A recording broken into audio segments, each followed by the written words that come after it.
বাবা, thank you thank you thank you. দেখি দেখি দেখি, কেন আমার এসব কেন? হ্যাঁ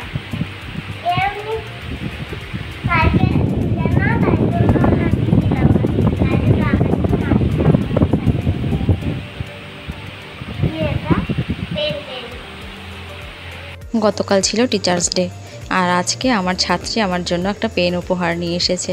আমি যে কি খুশি হয়েছি বলে বোঝাতে পারবো না, খুব খুব খুশি হয়েছি আমি আজকে। আমি রং করা শেখাবো। এখন বর্ষাকাল, তাই একটা বর্ষার ছবি এঁকেছি। মেঘ আকাশে, মেঘ থেকে বৃষ্টি পড়ছে, একজন ছাতা মাথায় দিয়ে যাচ্ছে।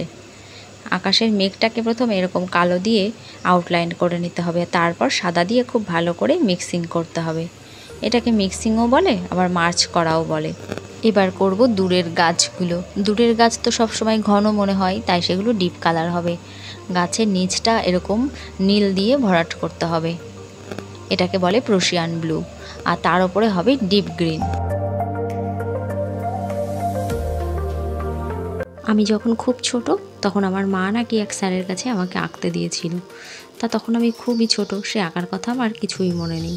কিন্তু বুদ্ধি হওয়ার পর আমি ছোটোবেলায় কোনো আঁকা শিখিনি, কিন্তু ছোটোবেলা থেকেই আমার আঁকার প্রতি ভীষণ নেশা ছিল জানেন। মানে যা কিছু দেখতাম তাই নিয়েই আঁকতে বসতাম।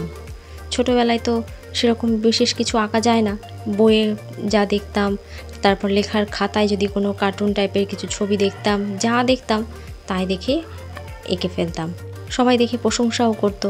তারপর যখন একটু বড় হলাম, বাড়িতে কোনো ক্যালেন্ডার থাকলে ঠাকুরের ছবি, সেই ক্যালেন্ডার নামিয়ে নিয়ে বসে বসে সেই ক্যালেন্ডার দেখে দেখে ঠাকুরের ছবি আঁকতাম। অনেকটা প্রায় একই রকম হতো জানেন, তাই দেখে সবাই ভীষণ ভালো বলতো। কিন্তু তখনও আমি আঁকা শিখতাম না। তারপর যখন মাধ্যমিক পরীক্ষা দিলাম ক্লাস 10-এ, তখন মাধ্যমিকের পর যে 3 মাস ছুটি থাকে, তখন মা বলল তুই আঁকা শিখবি, চল একটা দিদিমণির কাছে নিয়ে যাব। ঘরের চালটাতে নিচের দিকে দিয়েছি লাল রং, আর ওপরের দিকটায় দিয়েছি অরেঞ্জ দিয়ে ভালো করে মিক্স করে দিয়েছি। আর ঘরের যে দেওয়ালটা সেটাতে বার্নস আয়না দিয়ে ভালো করে করে দিচ্ছি এক সাইডের দেওয়ালটা, আর এক সাইডে দিচ্ছি ইয়েলো আকার। যেদিকটায় অন্ধকার সেদিকটায় দিলাম বার্নস আয়না, আর যেই দেওয়ালটায় আলো পড়ছে সেই দিকটায় দিলাম ইয়েলো আকার। এবার ঘরের চালের যে ছায়াটা পড়ছে ঘরে, সেইটা বোঝানোর জন্য যে প্রুশিয়ান ব্লু দিয়ে একটু দাগ করে দিচ্ছি, যাতে ছায়াটা বোঝা যায় ভালো করে। আর সেই প্রুশিয়ান ব্লু দিয়েই ঘরের জানালা আর দরজাটা করব। জানলা দরজার জন্য কিন্তু আগের থেকে ফাঁক রাখলে চলবে না, পুরোটা রং করার পর করতে হবে। এবার ছাতাটাকে রং করব। প্রথমে আগে এক একটা কোপে হালকা কালার দিয়ে নেব, তারপর যেই কালারের উপর যেই শেড হয় সেই কালার দিয়ে তারপর শেড দেব। প্রথমে দিলাম লাল, তারপর হলুদ, এটাতে দিচ্ছি সবুজ, হালকা সবুজ যেটা, সেটা এরকম পরপর করে আগে হালকা কালারগুলো করে নিতে হবে। এবার লালের উপরে অরেঞ্জটা ভালো ফোটে, ডিপ অরেঞ্জ যেটা, সেটা দিয়েও করা যায় শেড। বার্নস আয়না দিয়ে করছি আমি হালকা করে, এক সাইডে আলো এক সাইডে অন্ধকার।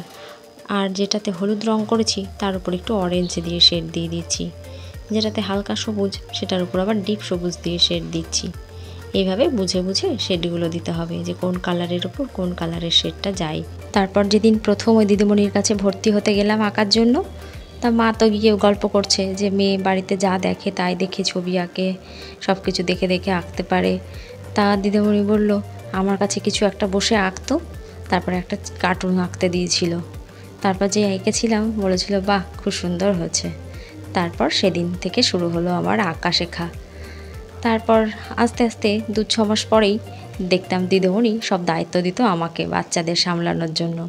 দিদিমণির কাছে যত ছোট্ট ছোট্ট বাচ্চারা শিখতে আসতো সেগুলোকে বাড়ির কাজ দেওয়া, সেগুলোকে হাতে ধরে একটু দেখিয়ে দেওয়া, ভুল করলে সেই জায়গাটা ঠিক করে দেওয়া, এই সব দায়িত্বগুলো দিদিমণি আমাকে দিত। ঠিক কত দেরিতে ছাড়তো, বলতো কি তুই একটু বাচ্চাদের হেল্প করে দিয়ে যা। বাড়িতে আস্তে আস্তে অনেক দেরি হয়ে যেত আমার, মার কাছে বকা খেতাম ভীষণ। মানুষটির জামাটিতে শেডের জায়গাগুলো যেগুলো ডিপ হবে সেগুলো প্রুশিয়ান ব্লু দিয়ে নিয়েছি, তারপর লাল দিয়ে মিক্সিং করে দিয়েছি। ওপরের জামাটা হলো লাল, আর জামার নিচের দিকটা প্রথমে শেডগুলো বার্নস আয়না দিয়ে তারপরে অরেঞ্জ দিয়ে মিক্সিং করে দিয়েছি। আর জামার একদম নিচের লেসটা সেটা একটু ডিপ স্কাই কালার দিয়ে করে দিলাম। গায়ের রং তো হবে পিচ কালার। যা লোকটাকে জুতো পরানো হয়নি, জুতো পরিয়ে দিই দাঁড়ান কালো রং দিয়ে। খালি পায়ে যাবে, বর্ষার দিন কাদা লেগে যাবে পায়ে, আর এখনকার দিনে কেউ খালি পায়ে হাঁটেও না। একবার জানেন ক্যালেন্ডার দেখে একটা কালী ঠাকুরের ছবি এঁকেছিলাম। এই দিদিমণির কাছে তখন জল রং করা শিখেছিলাম। তা ক্যালেন্ডারটা দেখে ভীষণ ইচ্ছে হলো ওইরকম আঁকার। তাহলে একদম ওইরকমই প্রায় এঁকে ফেলেছিলাম জানেন। ক্লাসে নিয়ে গিয়ে দিদিমণিকে দেখাতেই দিদিমণি বলল, দোকানে বাঁধাতে দে, বাঁধালে ছবিটা খুব ভালো লাগবে, খুব সুন্দর হয়েছে। তাই দিদিমণির কথা মতো দোকানে বাঁধাতে দিয়েছিলাম। বাঁধিয়ে নিয়ে যখন আবার দিদিমণিকে দেখাতে গেলাম, তা তিনি তো আর আমাকে ফেরত দেবেন না ছবিটা। বলছি, তুই আর একটা এঁকে নিস, ছবিটা খুব সুন্দর হয়েছে, এটা আমার কাছে রাখবো, আমার ঘরে রাখা থাকবে।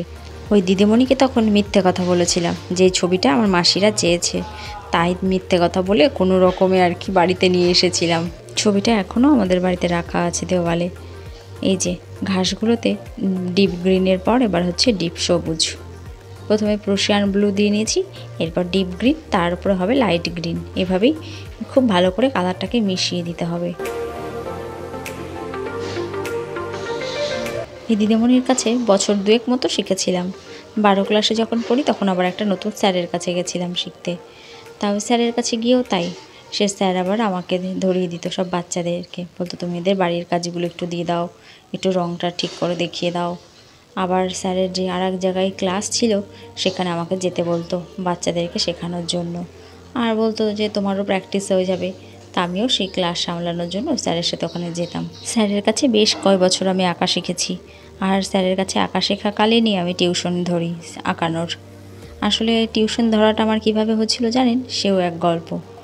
পাড়ার দুটো কাকিমা এসেছিল আমার কাছে, তাদের মেয়েকে আঁকতে দেবে আমার স্যারের কাছে। আমি কোন স্যারের কাছে শিখি তাই শোনার জন্য এসেছিল। তা আমি যেই বললাম ঠিকানাটা, বললো কেউ বাবা বাজারে যেতে হবে, আমাদের মেয়েরা তো খুব ছোট ছোট, ওরা তো বাজারে যেতে পারবে না। তখন কাকিমারা আমাকে বলল, তুমি পারবে না শেখাতে, তুমি আমাদের মেয়েকে শেখাও। তা শুনে মা বলল, হ্যাঁ তা পারবে। ব্যাস, কাকিমারা কথা বলে ঠিক করে রেখে চলে গেল। পরে রবিবার থেকে ওরা আসতে শুরু করলো। আর ওদের কাছে শুনে শুনে এক এক করে দেখলাম অনেক বাচ্চারাই আসতে আমার কাছে। বিয়ের আগে দেখলাম 12টা স্টুডেন্ট ছিল আমার, 12টা ছাত্রছাত্রী ছিল আমার। কিন্তু হঠাৎ করে এই বিয়েও ঠিক হয়ে গেল আর সব ছেড়ে চলেও আসলাম। না হলে এতদিনে মনে হয় আমার অনেক স্টুডেন্ট হয়ে যেত ওখানটায়। এখন যখন বাড়ি যাই, মার কাছে গল্প শুনি, পাড়ার প্রায় প্রত্যেকটা বাড়ির বাচ্চারাই আঁকা শেখে, ছেলে মেয়ে সবাই, প্রত্যেক বাড়িতেই। কিন্তু আমার সময় আমাদের গ্রামে বোধহয় আমি একাই আঁকা শিখতাম, আর সেরকম কাউকেই দেখিনি আঁকা শিখতে। কয়েক বছরে জায়গাটার এত পরিবর্তন হচ্ছে যেন চেনাই যায় না, ভারী সুন্দর লাগে। মানুষটি তো রাস্তা দিয়ে হেঁটে যাচ্ছে, সেই রাস্তাটা প্রথমে ইয়েলো আকার দিয়েছিলাম, আর রাস্তার উপরে যে মানুষের ছায়াটা পড়ছে সেটা বার্নস আয়না দিয়ে হালকা করে ছায়াটা দেখিয়েছি। আর রাস্তায় আবার কিছু কিছু জায়গা ভাঙা আছে, যেখানে জল জমে আছে, সেগুলোও হালকা করে করলাম। এবারে তাল গাছটা করব।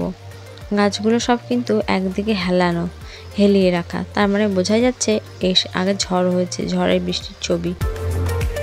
এটা তো দূরের গাছ, দূরের গাছে প্রথমে আগে কোবাল্ট টারকোইজটা দিয়ে নিলাম, এর ওপর এবার প্রুশিয়ান ব্লু দিয়ে শেড করে দিতে হবে।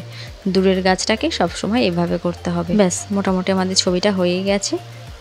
এবারে কালো মার্কারটাকে দিয়ে একটু আউটলাইনগুলো ভালো করে স্পষ্ট করে দিলেই ছবিটাকে আরও সুন্দর লাগবে দেখতে। ওই স্টুডেন্টগুলো আমাকে এতটাই ভালোবাসতো যে ওদের সেই ভালোবাসাগুলো আমি এখনও মিস করি। ওদের আমি টিচার কম, বন্ধুই বেশি ছিলাম। কালো মার্কার দিয়ে এবার ফোটা ফোটা করে একটু বৃষ্টিগুলোকে করে দিতে হবে পুরোটা ছবি জুড়ে, তাহলেই কিন্তু ছবিটা পুরো কমপ্লিট হয়ে গেল। বিকেলে একটু সুজি করেছি আর রুটি করেছি। গুড্ডির বাপির জন্য তো টিফিন পাঠিয়ে দিয়েছি, এই দুটোকেও এখানে বসিয়ে দিয়েছি। চলুন তাহলে ভিডিওটাও আজ এখানে শেষ করি। সবাই ভালো থাকবেন, সাবধানে থাকবেন। ভিডিওটি কোথাও ভালো লাগলে একটা লাইক করবেন, আর এরকম আরও ভিডিও পাওয়ার জন্য আমার চ্যানেলটিকে সাবস্ক্রাইব করবেন। নমস্কার।